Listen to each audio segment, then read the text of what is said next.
Hello kids, हम लोग कक्षा 11वीं रसायन विज्ञान एनसीईआरटी का 7वां यूनिट पढ़ रहे हैं साम्यावस्था।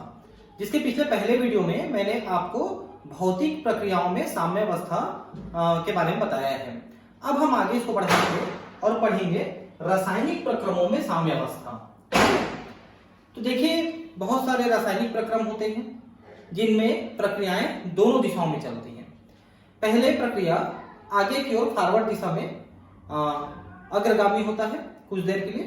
उसके बाद फिर जो उत्पाद बनते हैं वो वापस अभिकारक बना करके पश्चगामी हो जाते हैं प्रक्रिया। ठीक है। और एक ऐसा समय आता है कि अग्रगामी प्रक्रिया और पश्चगामी प्रक्रिया दोनों एक बराबर हो जाती है, तो हम उस स्थिति में उसको साम्यावस्था बोलते हैं। ठीक है।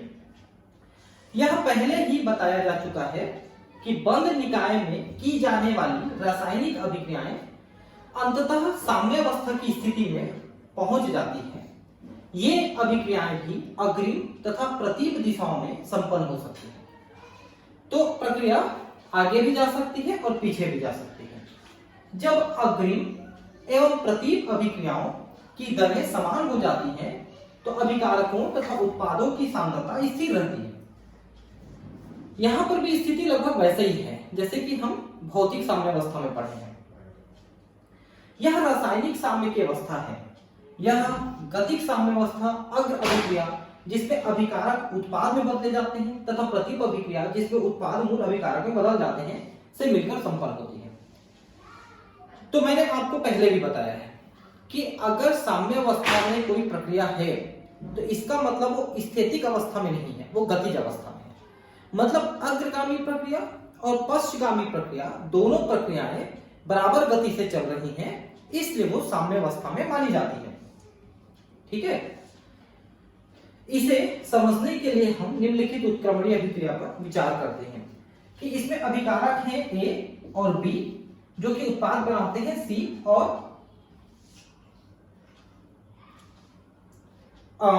उत्पाद बनाते हैं सी और डी। ठीक है। तो अब यहां पर देखिए कि प्रक्रिया को हमने उत्क्रमणीय दिखाया है। आगे की ओर भी जा रही है प्रक्रिया और पीछे की ओर भी जा रही है प्रक्रिया, तो इसलिए यह उत्क्रमणीय प्रक्रिया है। तो अब यहां पर मान लो आपने इसको 100 मालिक्यूल लिया था, इसको 100 मालिक्यूल यानी अणु लिया था शुरू में, और जब प्रक्रिया आगे बढ़ी और जब साम्यावस्था स्थापित हो गई, तब मान लो इसके 40 और इसके 40 हैं और इसके 60 और इसके 60 अणु हैं।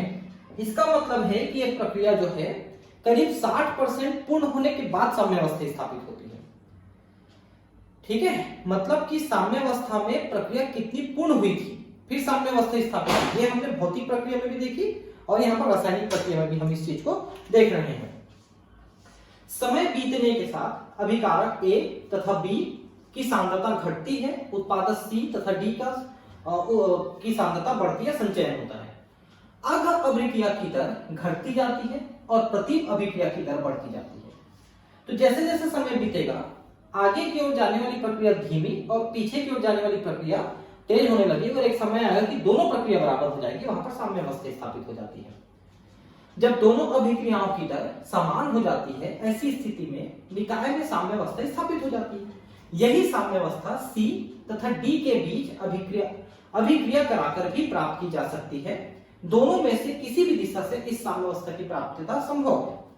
तो अगर आपने शुरू में ए और बी लिया तो आगे पहले सी डी बनेंगे, फिर वो वापस जाएंगे। लेकिन आप सी और डी को लेकर के भी प्रक्रिया को ए और बी बना करके आगे बढ़ा सकते हो। तो यहां पर एक ग्राफ है, आप जरा ध्यान समझिए कि जो रेड लाइन वाला है वो ए और बी है, सी और डी जो है ब्लैक वाला है। तो यहां पर आप देखिए कि ए और बी प्रक्रिया की शुरुआत में ज्यादा थे और सी और डी प्रक्रिया की शुरुआत में लगभग नहीं थे। लेकिन समय बीतने के साथ सी और डी कम होते चले गए, एक निश्चित अनुपात तक कम हुए, उसके बाद स्थिर हो गए। वैसे सी और डी एक निश्चित अनुपात तक बढ़ने के बाद स्थिर हो गए। तो जब दोनों स्थिर अवस्था में आ जाते हैं कि अब ये कम ज्यादा नहीं होते, तो ये साम्यावस्था कहलाती है। का मतलब ये है कि सी और डी ए और बी बना रहे हैं और बी सी और डी बना रहे हैं, तो प्रक्रिया साम्यावस्था में स्थापित हो जाती है। तो समय के साथ पहले ए और बी की मात्रा घटी, सी और डी की मात्रा बढ़ी, एक निश्चित समय में बढ़ना और घटना बंद हो गया, तो एक स्थिर अवस्था में साम्यावस्था स्थापित हो गई। बस इसको आपको ग्राफ को थोड़ा सा समझ के चलना है। हाबर विधि द्वारा अमोनिया के संश्लेषण में रासायनिक साम्यावस्था की गतिक प्रकृति को दर्शाया जा सकता है। ठीक है, जिसमें हम अमोनिया को बनाते हैं हाबर प्रक्रिया में। तो हाबर ने उच्च ताप तथा दाब पर डाई नाइट्रोजन यानी नाइट्रोजन को तथा डाई हाइड्रोजन यानी H2 को प्रक्रिया करा करके की विभिन्न ज्ञात मात्राओं के साथ अभिक्रिया कराकर नियमित अंतराल पर अमोनिया की मात्रा ज्ञात की। इसके आधार पर उन्होंने अभिक्रिया में शेष डाई नाइट्रोजन और डाई हाइड्रोजन की सांद्रता ज्ञात की। तो जब आप प्रक्रिया करा रहे हो और प्रक्रिया साम्यावस्था में आ जाती है, तो नाइट्रोजन और हाइड्रोजन क्रिया करके अमोनिया बना रहे हैं, तो अमोनिया वापस नाइट्रोजन और हाइड्रोजन में भी बदल रहा है। तो एक निश्चित समय के बाद नाइट्रोजन, हाइड्रोजन और अमोनिया की कितनी मात्रा है उनको ये ज्ञात कर रहे हैं। चित्र में दर्शाया गया है, आगे हम देखेंगे चित्र को, कि एक निश्चित समय के बाद कुछ अभिकारकों के शेष रहने पर भी अमोनिया का सांद्रण एवं मिश्रण का संगठन वही बना रहता है। का मतलब यह है कि नाइट्रोजन, हाइड्रोजन यहां पर बने हुए हैं, उसके बाद भी अमोनिया की सांद्रता नहीं बढ़ रही है, मतलब अमोनिया और नहीं बन रहा है। तो इसका सीधा मतलब नहीं बन रहा है नहीं है, इसका मतलब है कि अमोनिया वापस भी टूट रहा है और अमोनिया बन भी रहा है, इसका ये मतलब है। ठीक है, मिश्रण के संगठन की स्थिरता इस बात का संकेत देती है कि साम्यावस्था स्थापित हो गई है। ठीक है, मतलब नाइट्रोजन हाइड्रोजन से अमोनिया बन रही है। अभिक्रिया की गतिक प्रकृति को समझने के लिए अमोनिया का संश्लेषण उन्हें करीब करीब प्रारंभिक परिस्थितियों उसी आंशिक ताप एवं ताप पर किंतु H2 की जगह D2 लेकर के किया गया। आपको पता है कि हाइड्रोजन के 3 समस्थानिक हैं, मैंने परमाणु संरचना में भी बताया है। 3 समस्थानिक क्या क्या है? हाइड्रोजन का एक हाइड्रोजन है, दूसरा ड्यूटेरियम है और तीसरा ट्रिटियम है। इनमें न्यूट्रॉन की संख्या अलग है। हाइड्रोजन मूल परमाणु, इसमें न्यूट्रॉन की संख्या 0 है, ड्यूटेरियम इसमें न्यूट्रॉन की संख्या 1 है और ट्रिटियम इसमें न्यूट्रॉन की संख्या 2 है। ट्रिटियम जो है रेडियो एक्टिव होता है। तो हम अमोनिया में हाइड्रोजन की जगह उसके समस्थानिक ड्यूटेरियम को लेते हैं, तो क्या होता है देखिए, H2 या D2 के साथ अभिक्रिया कराने पर साम्यावस्था पर समान संगठन वाला अभिक्रिया मिश्रण प्राप्त होता है, किंतु अभिक्रिया मिश्रण में हाइड्रोजन एवं अमोनिया के स्थान पर क्रमशः ड्यूटेरियम और ND3 मौजूद रहते हैं। ठीक है भाई, हाइड्रोजन लोगे तो NH3 बन रहा है, ड्यूटेरियम लोगे तो ND3 बनेगा। साम्यावस्था स्थापित होने के बाद दोनों मिश्रण जिसमें H2N2 NH3 D2 N2 ND3 होते हैं को आपस में मिलाकर कुछ समय के लिए छोड़ देते हैं। बाद में इस मिश्रण का विश्लेषण करने पर पता चलता है कि अमोनिया की सांद्रता अपरिवर्तित रहती है। ठीक है, तो अगर इनको मिलाकर के छोड़ दें तो भी अमोनिया की सांद्रता निश्चित बनी रहती है या ND3 की मात्रा निश्चित बनी रहती है। मतलब इनको मिलाकर के का मतलब है कि इनको मिलाकर के और उनको मिलाकर के, अलग अलग ना, इनको हम एक साथ मिलाते हैं। ठीक है, हालांकि जब इस मिश्रण का विश्लेषण द्रव्यमान स्पेक्ट्रोमीटर, मास स्पेक्ट्रोमीटर द्वारा किया जाता है, तो इसमें ड्यूटेरियम युक्त विभिन्न अमोनिया अणु NH3, NH2D, NHD2 तथा ND3 एवं डाइहाइड्रोजन अणु के भी H2, HD, D2 पाए जाते हैं। मतलब क्या है कि आपने जब मिलाया hydrogen, nitrogen, ammonia, D2, N2, ND3 इन सबको मिला दीजिए तो आपको मिश्रण में ये सब चीजें मिलेंगी, क्योंकि आपस में मिक्स हो गए। इससे यह निष्कर्ष निकलता है कि साम्यावस्था के बाद भी मिश्रण में अग्रिम एवं प्रति अभिक्रियाएं होते रहने का अणुओं में हाइड्रोजन और ड्यूटेरियम परमाणुओं का सम्मिश्रण स्क्रैम्बलिंग होते रहता है। आपने देखा ना कैसे स्क्रैम्बलिंग हो रहा है कि NH3 में तीनों हाइड्रोजन है, NH2D में एक ड्यूटेरियम 2 हाइड्रोजन है, इसमें 2 ड्यूटेरियम 1 हाइड्रोजन है, इसमें 3 ड्यूटेरियम है। का मतलब ये है कि चाहे NH3 बन रहा है चाहे ND3 बन रहा है, ये आपस में बनने के बाद वापस टूटते भी हैं और फिर से बनते हैं। तो जब फिर से बनते हैं तो जो हाइड्रोजन, जो ड्यूटेरियम मिलेगा उसको ये आप अपने साथ लेते रहते हैं। साम्यावस्था स्थापित होने के बाद यदि अभिक्रिया समाप्त हो जाती है तो इस प्रकार का मिश्रण प्राप्त होना संभव नहीं होता। समझ रहे हैं? तो मतलब यह है कि साम्यावस्था में अभिक्रिया रुकी नहीं है, अभिक्रिया चल रही है, दोनों दिशाओं में चल रही है। क्योंकि अगर अभिक्रिया रुक जाती तो फिर ऐसा मिश्रण प्राप्त होना नामुमकिन था। मतलब ammonia, NH3, ND3, H2, H2 ये जो भी चीज शुरू में आपने मिलाया वो उसी रूप में रह जाते। लेकिन प्रक्रिया आगे और पीछे बढ़ रही है, इसलिए इनमें अदला बदली चल रही है, इसलिए इस तरह का स्क्रैम्बलिंग हो रहा है, व्यामिश्रण। मतलब उसको छोड़ के इसके साथ 1 तो 2 तो 3 ऐसे हाइड्रोजन मिक्स हो रहे हैं। उसके पीछे यही मतलब है कि रिएक्शन साम्यावस्था में भी जारी है, रुका नहीं है रिएक्शन। अमोनिया के संश्लेषण में समस्थानिक ड्यूटेरियम के प्रयोग से स्पष्ट होता है कि रासायनिक अभिक्रियाओं में गतिज साम्यावस्था स्थापित होने पर अग्रिम और प्रतिम अभिक्रियाओं की दर समान होती है तथा इसके मिश्रण के संगठन में कोई प्रभावी परिवर्तन नहीं होता है। ठीक है, तो इसी से हमको पता चला, क्योंकि ड्यूटेरियम को छांटना चूंकि भारी होता है तो उसको अलग से पहचानना आसान है, इसलिए हमको पता चला कि मिश्रण में प्रक्रिया आगे बढ़ और पीछे बढ़ रही है, दोनों तरफ चल रही है। साम्यावस्था दोनों दिशाओं द्वारा स्थापित की जा सकती है, चाहे हाइड्रोजन और नाइट्रोजन को लेके अभिक्रिया कराकर NH3 बनाए या NH3 का लेकर के हम N2 और H2 में विघटन कराएं। मतलब चाहे हम नाइट्रोजन और हाइड्रोजन को ले लें और अमोनिया बनाएं और प्रक्रिया को आगे बढ़ाने के बाद फिर इसको साम्यावस्था लाएं, या हम अमोनिया को ले लें, अमोनिया से हम नाइट्रोजन और हाइड्रोजन बना करके बाद में प्रक्रिया को उल्टी करके इसमें हम साम्यावस्था स्थापित करें। तो चाहे इस तरह से करें चाहे इस तरह से करें, प्रक्रिया को हम किसी भी दिशा से शुरू करें, वो प्रक्रिया का अंतिम हमारा परिणाम यही होगा। ठीक, अब गतिज साम्यावस्था छात्रों के लिए एक प्रयोग। ठीक है, तो ये छात्रों के लिए एक हम प्रयोग करने वाले हैं गतिज साम्यावस्था में। तो इसमें हम प्रारंभिक अवस्था, अंतिम अवस्था यहां पर हम देखेंगे कि कैसे हो रहा है।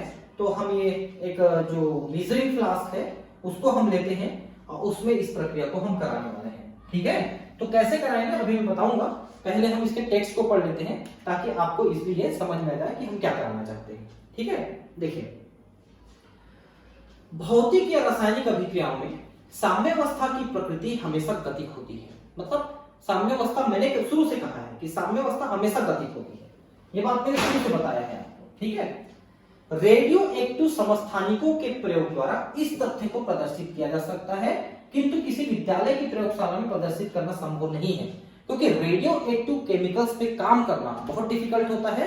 उसके लिए स्पेशल लैब्स होते हैं जहां काम किया जाता है। आपके स्कूल में, कॉलेज में जो लैब है वो उसके लिए सक्षम नहीं है कि रेडियो एक्टिविटी को लेकर आप काम कर सके, कैंसर हो जाएगा रेडियो एक्टिविटी कारण से। निम्नलिखित प्रयोग करके इस तथ्य को 5-6 विद्यार्थियों के समूह के द्वारा आसानी से किया जा सकता है। हम क्या करेंगे, देखिए, 100 ml के 2 मापन सिलेंडर, एक्चुअली ऐसे ग्लास का बना हुआ ऐसे सिलेंडर टाइप का रहता है ना, जिसमें हम ऐसे कुछ भी लिक्विड को भर के नाप के फिर उसको अपन बीकर में लेते हैं, रिएक्शन कराते हैं। तो 2 ऐसे सिलेंडर हम लेते हैं जिसमें 1 और 2 माप लेते हैं, मतलब माप कर देते हैं। और 30 सेंटीमीटर लंबी कांच की 2 नलियां लीजिए। नलियों का व्यास या तो समान हो सकता है या उनमें 3 से 5 mm तक भिन्नता हो सकती है। तो ऐसे 2 नलियां भी हम ले रहे हैं, ये नली है ना, वो ले रहे हैं हम लोग। तो वो नली एक जैसा होना चाहिए, बराबर मोटाई का हो तो ज्यादा अच्छा है। ठीक है, और ये 100 ml के 2 मापन सिलेंडर लिया हमने। ठीक है, मापन सिलेंडर 1 के आधे भाग में रंगीन जल को रंगीन करने के लिए आप पोटेशियम परमैंगनेट का एक क्रिस्टल डाल दीजिए। पोटेशियम परमैंगनेट को पोटास के नाम से भी जानते हैं।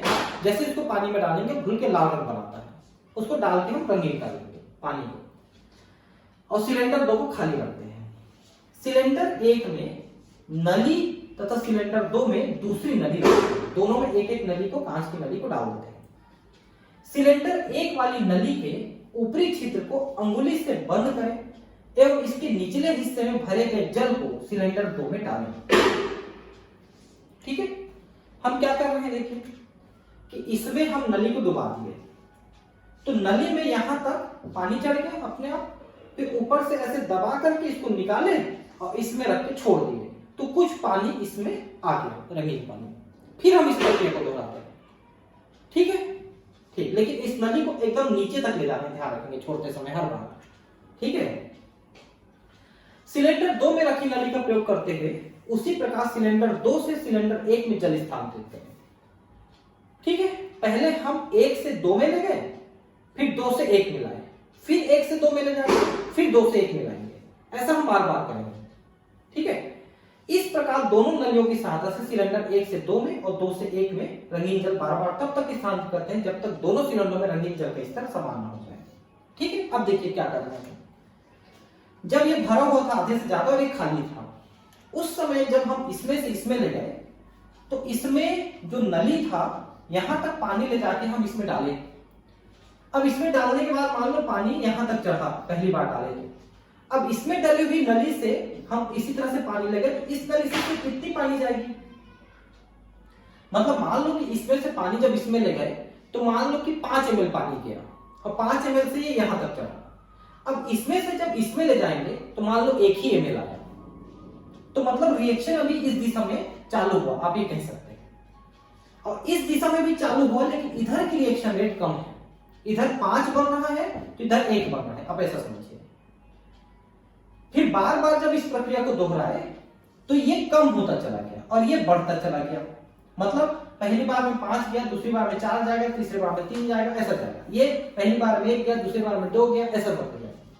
तो एक समय ऐसा आएगा कि दोनों में जब ये स्तर बराबर हो जाएंगे तो इस नली से उठा के इधर डालेंगे तो उतना ही जाएगा, इस नली से उठा के इधर डालेंगे तो भी उतना ही जाएगा, बराबर जाएगा। तब हम कहेंगे कि अब ये प्रक्रिया साम्य अवस्था में आ गई है। समझ रहे हैं? शुरू में ये खाली था तो बहुत ज्यादा पानी इधर से इधर गया, मतलब रिएक्शन आगे बढ़ना शुरू हुआ। फिर रिएक्शन वापस जाना शुरू हुआ तो थोड़ा रिएक्शन धीमे गया, क्यों? क्योंकि इधर से पानी कम जा रहा था। तो शुरू में इधर से इधर जाता गया, इधर से इधर कम हुआ, फिर इधर से जाने वाला कम होता चला गया, इधर से जाने वाला बढ़ता चला गया, जो ज्यादा था वो कम हुआ, कम हुआ ज्यादा हुआ, ऐसा करके बराबर होते चले गए और एक समय में दोनों बराबर पहुंच गए। और जब बराबर पहुंच गए तो फिर ये साम्यावस्था स्थापित हो गई, आप ये कह सकते हैं। तो बहुत इजी प्रक्रिया है।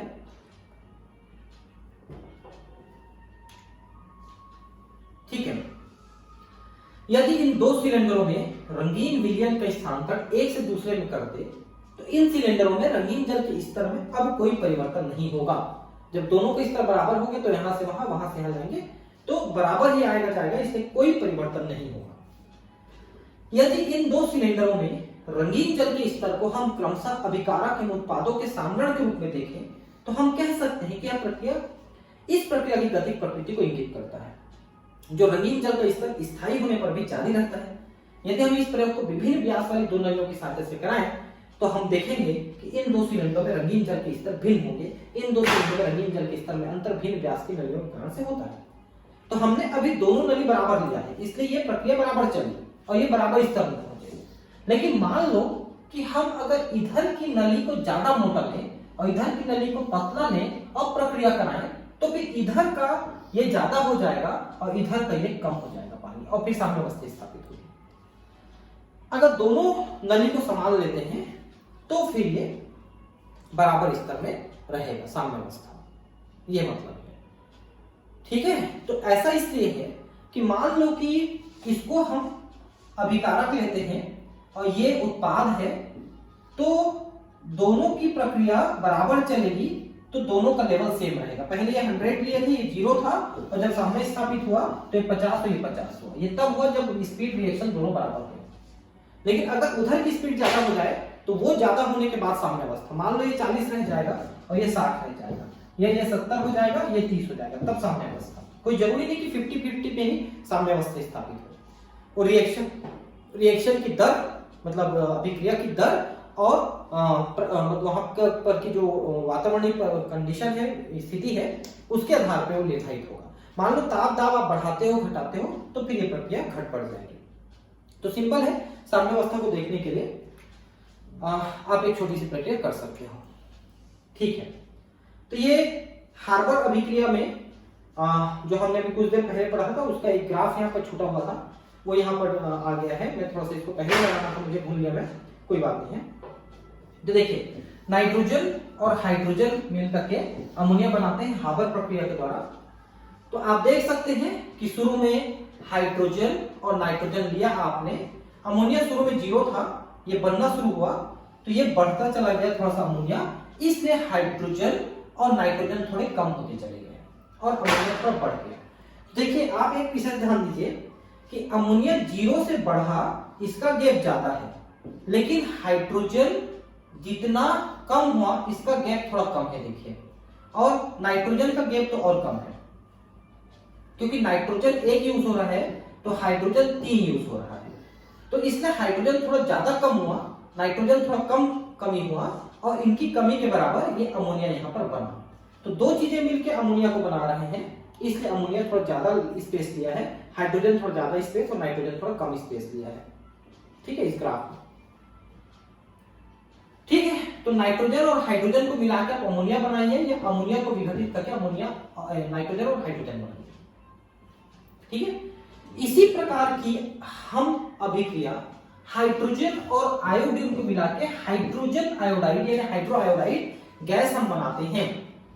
यदि हम हाइड्रोजन और आयोडीन के बराबर बराबर प्रारंभिक मात्रा को लेकर के अभिक्रिया शुरू कराते हैं तो अभिक्रिया अग्रिम दिशा में अग्रसर होगी। हाइड्रोजन और आयोडीन की सांद्रता कम होने लगती है और हाइड्रो आयोडाइड की सांद्रता बढ़ने लगती है जब तक साम्यावस्था स्थापित न हो जाए। तो शुरू में प्रक्रिया आगे बढ़ेगी, फिर पीछे आनी शुरू होगी और दोनों प्रक्रिया बराबर होगी, तब तक ये कम होते हैं और ये बढ़ते हैं, लेकिन साम्यावस्था स्थापित हो जाएगा तो कमी बेसी होना बंद हो जाएगा।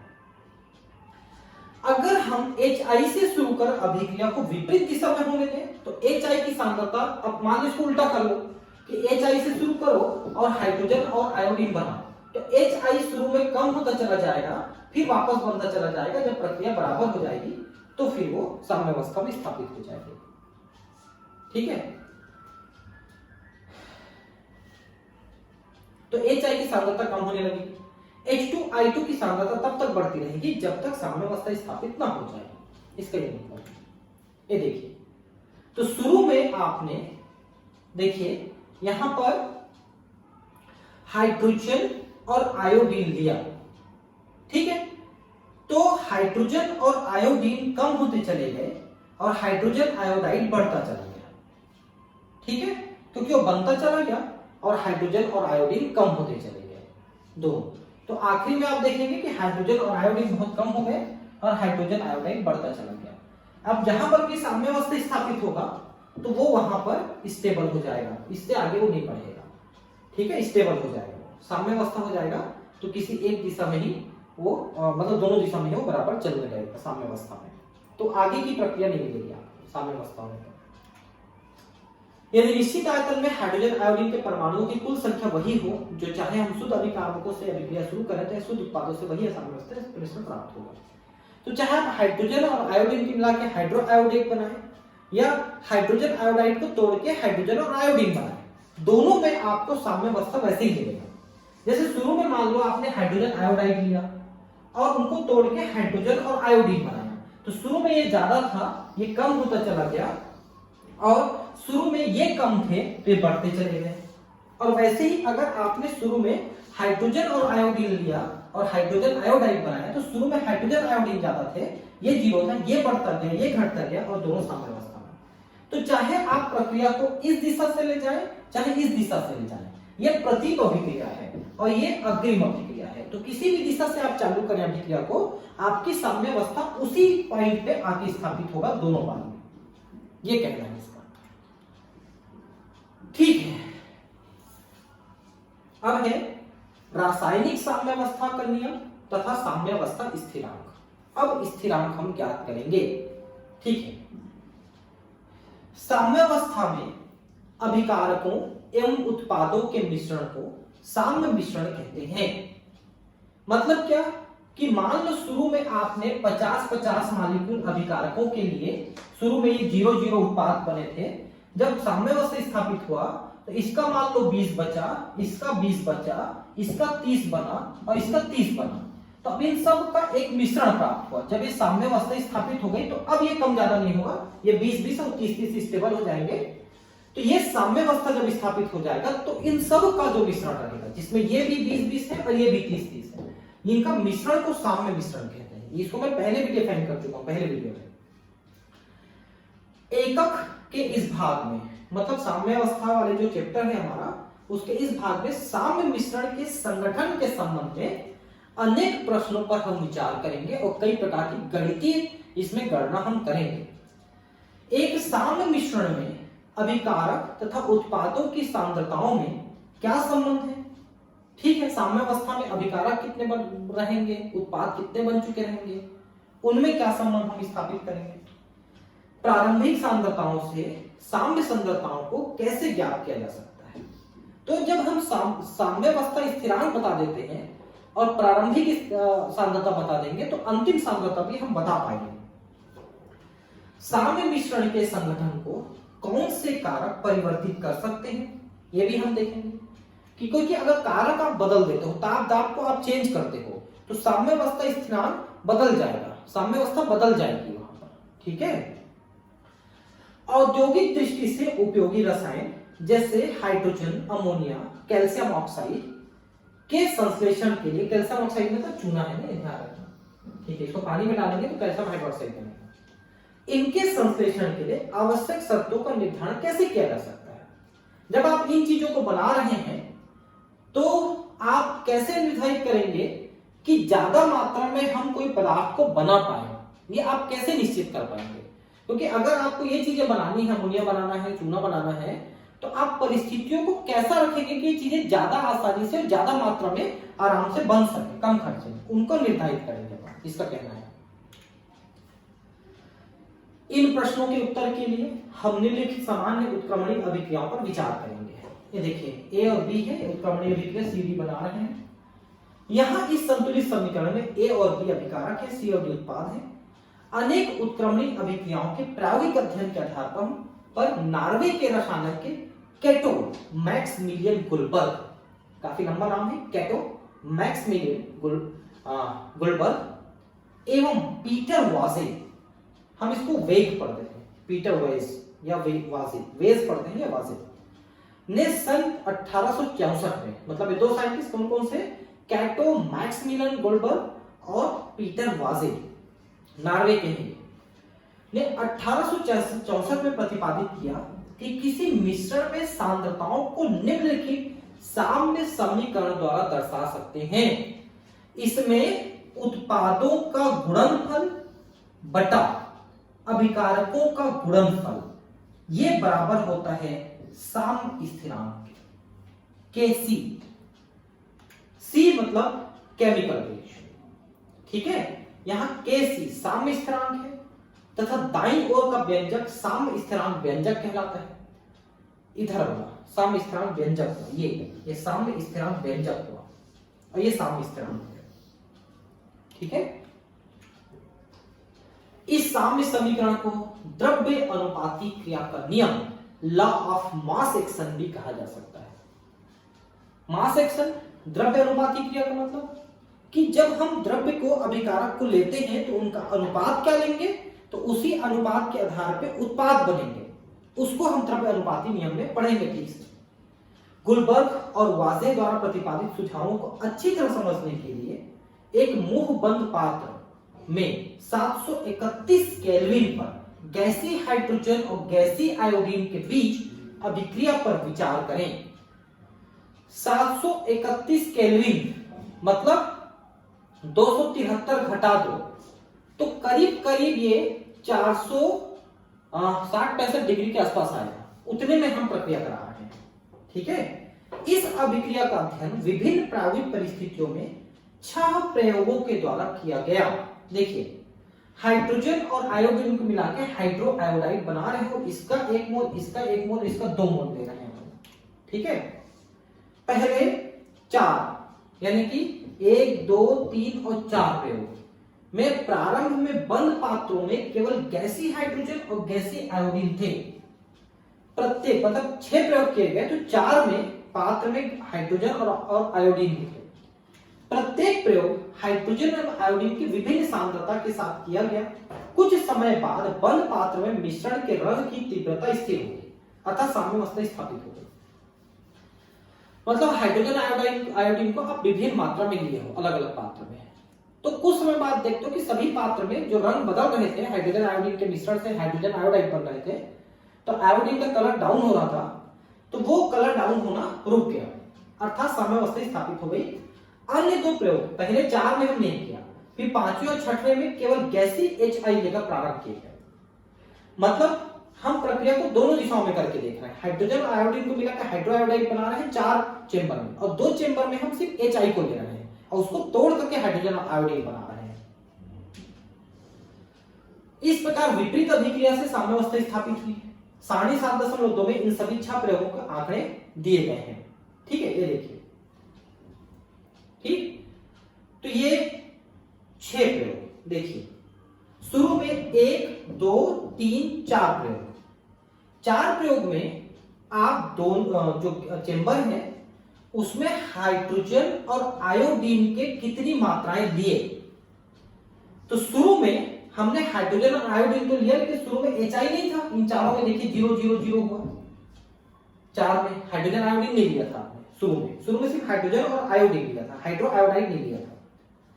तो अब देखिए ध्यान से कि इन चारों प्रयोग में आपने हाइड्रोजन की मात्रा को लगभग स्थिर रखा था। ये देखिए हाइड्रोजन 2.4 10⁻², इसमें भी उतना ही है, इसमें भी उतना ही है, इसमें भी लगभग उतना ही है, थोड़ा सा अंतर है। इधर 0 0 करेंगे अगर तो इधर 4 है, उधर 6 है। मतलब हाइड्रोजन की मात्रा को आपने लगभग स्थिर रखा था, लेकिन आयोडीन की मात्रा को इसमें थोड़ा ज्यादा है, इसमें थोड़ा और ज्यादा है, लेकिन इसमें थोड़ा सा इससे कम कर दिया, इन दोनों के बीच का कर दिया। मतलब आयोडीन की मात्रा को थोड़ा बढ़ाया है, लेकिन हाइड्रोजन की मात्रा को भी इनमें थोड़ा सा दोनों में बढ़ाया है। अब देखिए शुरू में आप देखिए कि हाइड्रोजन और आयोडीन हाइड्रो आयोडाइड की मात्रा 0 थी, लेकिन जब साम्यावस्था स्थापित हुई तो क्या हुआ कि H2 और I2 मिलकर HI बने। उस दिशा में जब साम्यावस्था स्थापित हो गई तो इन तीनों की मात्रा कितनी कितनी मिली देखिए। तो साम्यावस्था में देखिए कि इसकी मात्रा और इसकी मात्रा देखिए, ठीक है, और इसकी मात्रा देखिए, इन तीनों में आपका एक रिलेशन है। देखिए 1.15 14 10⁻², 0.12 10⁻², 2.52 10⁻²। ठीक है, अब देखिए इसमें हुआ क्या कि आपने इसकी मात्रा के साथ इसकी मात्रा को कम लिया था, अब इसकी इसी मात्रा के साथ इसकी मात्रा को बढ़ाया तो रिएक्शन थोड़ा ज्यादा हुआ। तो आयोडीन को बढ़ाए तो ये तो कम हो गया थोड़ा साम्यावस्था में, ये थोड़ा सा ज्यादा हो गया क्योंकि उसको बढ़ाया था हमने, ये भी थोड़ा सा बढ़ा। मतलब ये है कि आपने हाइड्रोजन की मात्रा को स्थिर रख के आयोडीन की मात्रा को इन दोनों में थोड़ा सा बढ़ाया, इसमें इससे थोड़ा बढ़ाया, तो HI की मात्रा थोड़ी सी बढ़ी। ठीक है, जब थोड़ा सा और बढ़ाया तो थोड़ी सी और बढ़ी, थोड़ी सी और बढ़ाई आपने तो बहुत ज्यादा नहीं बढ़ी बल्कि कम हो गई। ठीक है, और बस ये चारों को आप देखिए, यहां पर आपने बढ़ाया तो सबसे ज्यादा, फिर थोड़ा कम किया तो फिर थोड़ा कम हो गया। मतलब ये है कि हाइड्रोजन और आयोडीन में आयोडीन की मात्रा को आप थोड़ा थोड़ा बढ़ाए तो ये बढ़ता चला गया। देखिए HI की मात्रा बढ़ती चली गई, लेकिन जैसे ही फिर थोड़ा कम कर दिया तो फिर HI की मात्रा कम हो गई। मतलब अभिकारक की मात्रा को आप बढ़ा रहे हो तो उत्पाद की मात्रा बढ़ने के बाद वो साम्यावस्था स्थापित हो रही है। ठीक है, तो इन चारों को आपने H और I मिला के HI बनाया। अब हम HI को लेकर के H और I बनाएंगे। तो शुरू में हम H और I नहीं लेंगे बल्कि HI लेंगे, और जब तोड़ेंगे ये देखिए HI की मात्रा को आप आधा और डबल लेंगे, डबल से भी ज्यादा लेंगे। ठीक है, और जब साम्यावस्था स्थापित हुई तो देखिए सभी की मात्रा लगभग लगभग डबल या उससे ज्यादा ही हो गई। ये देखिए साम्यावस्था स्थापित हुई। तो मतलब ये है कि आप जिस चीज से अभिक्रिया शुरू कर रहे हो उसकी मात्रा को ज्यादा लेते हो तो आगे बढ़ने वाली जो प्रक्रिया है वो ज्यादा आगे बढ़ने के बाद साम्यावस्था स्थापित होगी। ठीक है, मतलब जिधर की मात्रा ज्यादा रहेगी वहां से कम मात्रा की ओर अभिक्रिया पहले आगे बढ़ेगी, फिर वो साम्यावस्था स्थापित होगी। तो किसी एक तरफ की मात्रा को बढ़ाते जाओगे तो अभिक्रिया उस दिशा में आगे बढ़ती चली जाएगी। जैसे कि मान लो ए और बी एक अभिक्रिया है, ये सी और डी बना रही है, अब साम्यावस्था स्थापित हो गई। अब मान लो साम्यावस्था स्थापित होने के बाद इसकी मात्रा को आपने बाहर से मिला के बढ़ा दिया तो साम्यावस्था टूट जाएगी, पहले प्रक्रिया थोड़ी देर तक आगे बढ़ेगी, फिर साम्यावस्था स्थापित होगी। समझे बात को? मतलब किसी एक तरफ के सांद्रता को बढ़ा, अगर उधर की सांद्रता को बढ़ा दोगे तो भी साम्यावस्था टूट जाएगी और इधर आगे बढ़ के साम्यावस्था स्थापित होगी। तो दोनों दिशाओं में फर्क पड़ेगा।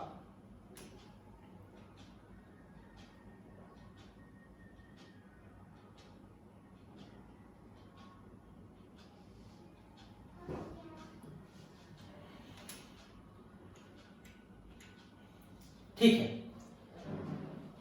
तो अब देखिए यहां पर कि प्रयोग संख्या 1, 2, 3, 4 से देखा जा सकता है कि अभिकृत H2 के मोल की संख्या बराबर अभिकृत I2 के मोल की संख्या बराबर हाफ उत्पाद HI के मोलों की संख्या है। अब कहीं पर भी देखिए हाइड्रोजन आयोडीन के मोलों की संख्या की आधी बनती है HI की संख्या। ठीक है, जितनी खपी, जितनी यूज हुई उससे आधी बनी HI, इसका ये मतलब है। ठीक है, प्रयोग संख्या 5 और 6 में हम देखते हैं कि हाइड्रोजन और आयोडीन जितने बने उनकी मात्रा बराबर बनी। साम्यावस्था पर अभिकारकों और उत्पादों की सांद्रता के बीच संबंध स्थापित करने के लिए हम कई संभावनाओं के विषय में सोच सकते हैं। नीचे गए साम्यावस्था सामान्य व्यंजक पर हम विचार करें कि क्या हुआ कि उत्पाद है HI और अभिकारक है H2 और I2, ये अभिकारक है ना। तो हम ऐसे ही लिखे थे ना, उत्पाद को ऊपर और अभिकारक को नीचे लिखे थे। और इनका मतलब क्या क्या हुआ देखिए, HI भले ही गैस है ना, इक्वेशन में ये गैस है और ये गैस है, इक्विवेलेंसी में मतलब साम्यावस्था में ना, ध्यान रखें इक्विवेलेंसी में, इक्विलिब्रियम, EQ का मतलब होता है इक्विलिब्रियम, इक्विलिब्रियम मतलब साम्यावस्था। उस समय इनकी मात्रा उनकी मात्रा समान रहेगी, मतलब रिएक्शन रेट समान रहेगी। ये हम देख लिए।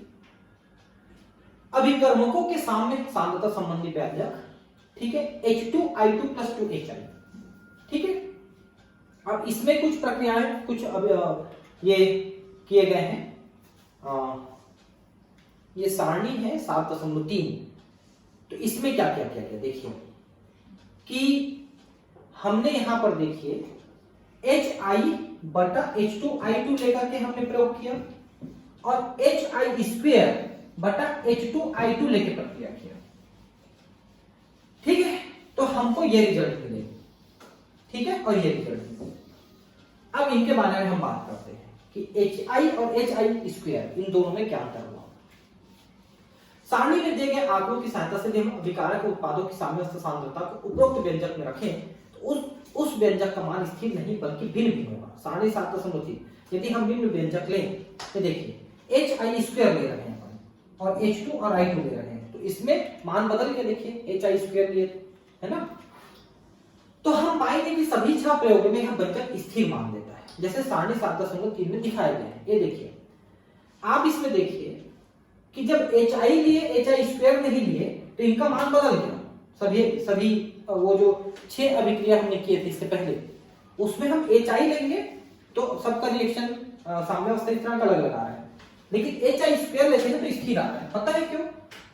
क्योंकि यहां पर देखिए कि ट्वाइस लिखा है, तो ट्वाइस को हम यहां पर स्क्वायर लिखेंगे ना तो साम्यावस्था स्थिरांक के जो है वो स्थिर आ रहा है। देखिए सभी में एक जैसा आ रहा है, सभी 6 प्रयोगों में।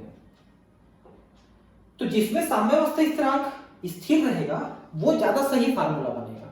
तो हम HI न लेके HI² लेंगे, क्योंकि यहां पर 2 ले रहे हैं, मतलब इसका एक अणु इसका एक अणु मिलके इसके 2 अणु बना रहे हैं, इसलिए हमको स्क्वायर लेना पड़ेगा, तो साम्यावस्था स्थिरांक का मान स्थिर आएगा, ये कहना है।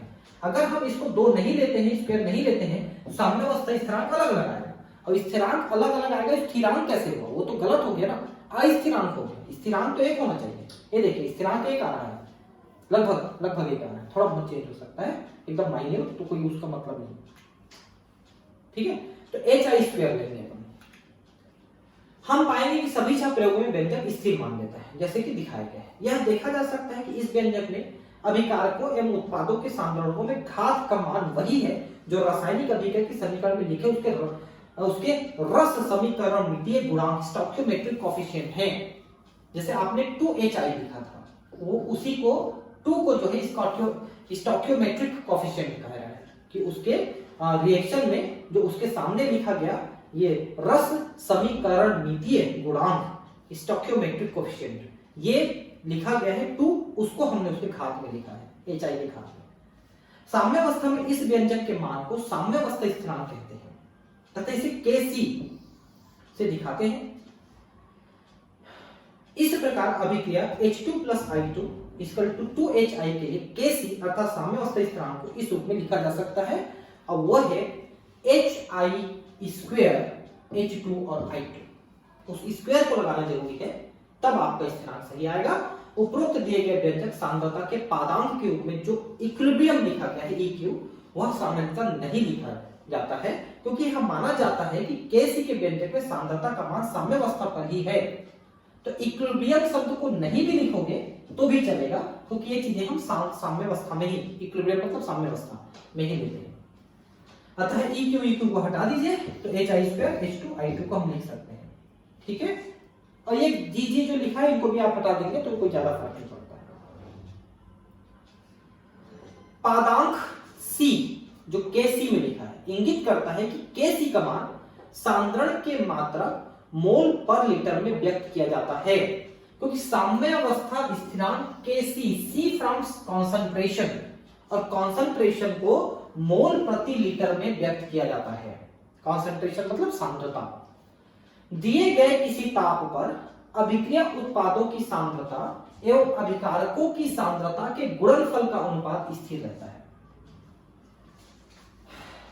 ठीक है, अभिक्रिया में उत्पादों की सांद्रता और अभिकारकों की सांद्रता का गुणनफल अनुपात स्थिर रहता है, क्योंकि साम्यावस्था में एक ज्यादा है तो एक कम है, गुणनफल का अनुपात बराबर रहेगा। ठीक है, ऐसा करते समय सांद्रता व्यक्त करने के लिए संतुलित रासायनिक समीकरण में अभिकारक उत्पादों के रस समीकरण मितीय गुणांक को सांद्रता के घातांक के रूप में व्यक्त किया जाता है। सिंपल समझते हैं।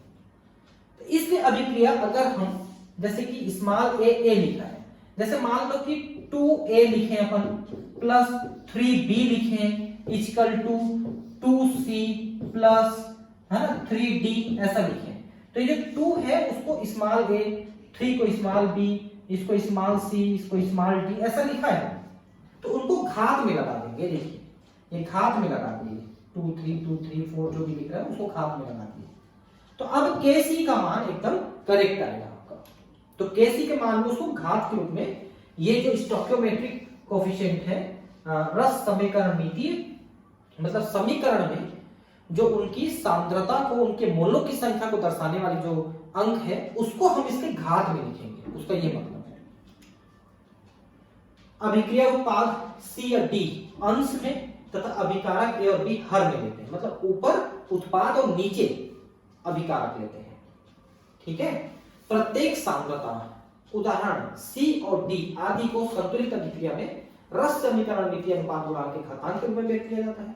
जैसे 4NH3 5O2 4NO 6H2 को आप कैसे लिखेंगे, तो ये देखिए NO को लिखते हैं तो इसके घात 4 लिखेंगे, H2O लिखेंगे इसके घात 6 लिखेंगे, है ना, NH3 के घात 4 और O2 के घात 5। ये देखिए ये सबको लिखते चले गए। ठीक है, तो विभिन्न अवयवों की मोलर सांद्रता को उन्हें वर्गाकार कोष्ठक में रखकर दर्शाया जाता है।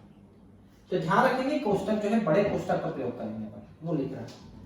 यह माना जाता है कि ये साम्यावस्था सांद्रताएं हैं, जब तक बहुत आवश्यक न हो तब तक साम्यावस्था स्थिरांक के व्यंजक में प्रावस्थाएं ठोस द्रव्य गैस नहीं लिखी जाती है। जैसे मैंने अभी कहा था कि इधर हम गैस गैस ऐसे लिख रहे थे, उसको अपन हटा सकते हैं, इसको लिक्विड इसको हटा सकते हैं, नहीं लिखते जरूरत नहीं है उसकी। ठीक है, सीधा सीधा जितने अणु हैं उनको घात के रूप में लिख देते हैं। ठीक, हम रस समीकरण मितीय अनुपात गुणांक बदल देते हैं। यदि पूरे अभिक्रिया समीकरण को किसी घटक से गुणा करें तो तो साम्यावस्था स्थिरांक के लिए व्यंजक लिखते समय हमें सुनिश्चित करना चाहिए कि वह व्यंजक उस परिवर्तन को भी व्यक्त करे। ठीक है, जैसे कि मान लो H2I2 ट्वाइस HI को हम लिखना चाहते हैं, तो HI को हम स्क्वायर लिखें और ये लिखें इक्वल टू X।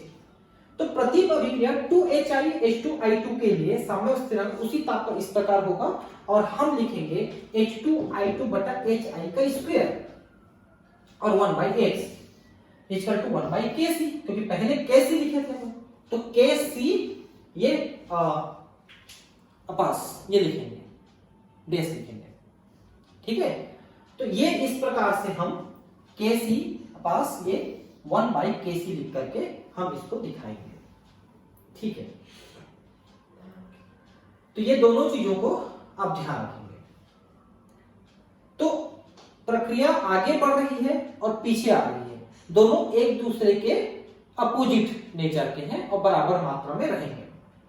उत्क्रम अभिक्रिया का साम्यावस्था स्थिरांक अग्रिम अभिक्रिया के साम्यावस्था स्थिरांक के व्युत्क्रम होता है, मतलब एग्जैक्टली आगे और पीछे बराबर रहेंगे लेकिन विपरीत लिखेंगे। अगर हम इसको इस तरह से लिखें कि हाफ H2 हाफ I2 और HI, ठीक है, तो Kc का मान हो जाएगा HI बटा HI का हाफ पावर और I2 का हाफ पावर, क्योंकि इनके आगे जो लिखा है उनको उनके पावर में लिखना ही पड़ेगा। और किसी भी संख्या में अगर पावर हाफ लिखा है इसका मतलब है इसका वर्गमूल लेंगे, यही मतलब होता है, और इसका वर्गमूल हो गया x का Kc का वर्गमूल हो गया।